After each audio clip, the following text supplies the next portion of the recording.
ဒီလူဟာအခေယာကိုအခေယာလို့မှားယွင်းသတ်မှတ်နေခဲ့ပါတယ်သူတငယ်ချင်းကအချင်းချင်းပြင်ပေးပေမဲ့သူကတော့အဲ့ဒါပဲလို့အခိုင်အမာပြောနေစေပါ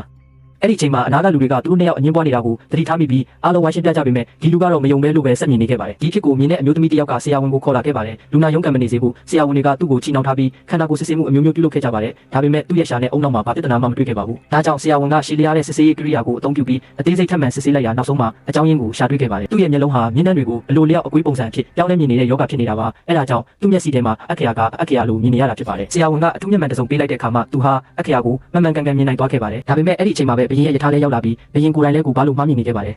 ဆရာဝန်ကယောဂဖြစ်ရတဲ့အကြောင်းရင်းကိုဘရင်ကိုရှင်းပြပြီးအဲ့ဒီမျက်မှန်ကိုပေးလိုက်ပါတယ်ဘရင်ကမျက်မှန်တက်လိုက်တဲ့အခါကိုမှန်ကန်စွာမြင်သွားပြီးဆရာဝန်ကိုဂုဏ်ပြုစုချီးမြှင့်ခဲ့ပါတယ်လူတွေပျော်ရွှင်စွာအောင်ပွဲခံနေချိန်မှာတော့ဘရင်ကရုတ်တရက်စစ်သားတွေကိုစူးစီးဖို့အမိန့်ပေးလိုက်ပါတယ်စစ်သားတွေရောက်လာတာနဲ့လူတိုင်းရဲ့စိတ်ထဲမှာရှိတဲ့အခေယာကိုအဖြစ်တောင်းလဲယုံကြည်သွားအောင်တုတ်တွေနဲ့ရိုက်နှက်ဖိအားပေးခဲ့ကြပါတယ်အဲ့ဒီနောက်လူတွေဟာအခေယာကိုပြန်မြင်အောင်မလို့ပဲယုံကြည်သွားကြပါတော့တယ်အဲ့ဒီချိန်မှာကြက်တူရွေးတကောင်ကတော့ဘဲလို့ဆက်អော်နေစေပါစစ်သားတယောက်ကတုတ်ကိုမြောက်ပြီးရိုက်တော့မဲ့နောက်ဆုံးချိန်မှာကြက်တူရွေးကချက်ချင်းစကားပြောင်းပြီးပါလို့ပြောလိုက်ပါတယ်လူတိုင်းလိုပဲလက်ခံနေကြတာကိုမြင်လိုက်တဲ့ဘရင်ကတော့ကျင်းနဲ့စွာနဲ့အဲ့ဒီနေရာကနေထွက်ခွာသွားခဲ့ပါတယ်ကြည့်ရှုသူများအားလုံးစိတ်နှလုံးရှင်လန်းကြပါစေကာတွန်းစကားကောင်းများကြည့်ရှုခြင်းပါက like and follow လုပ်သွားပေးကြပါနော်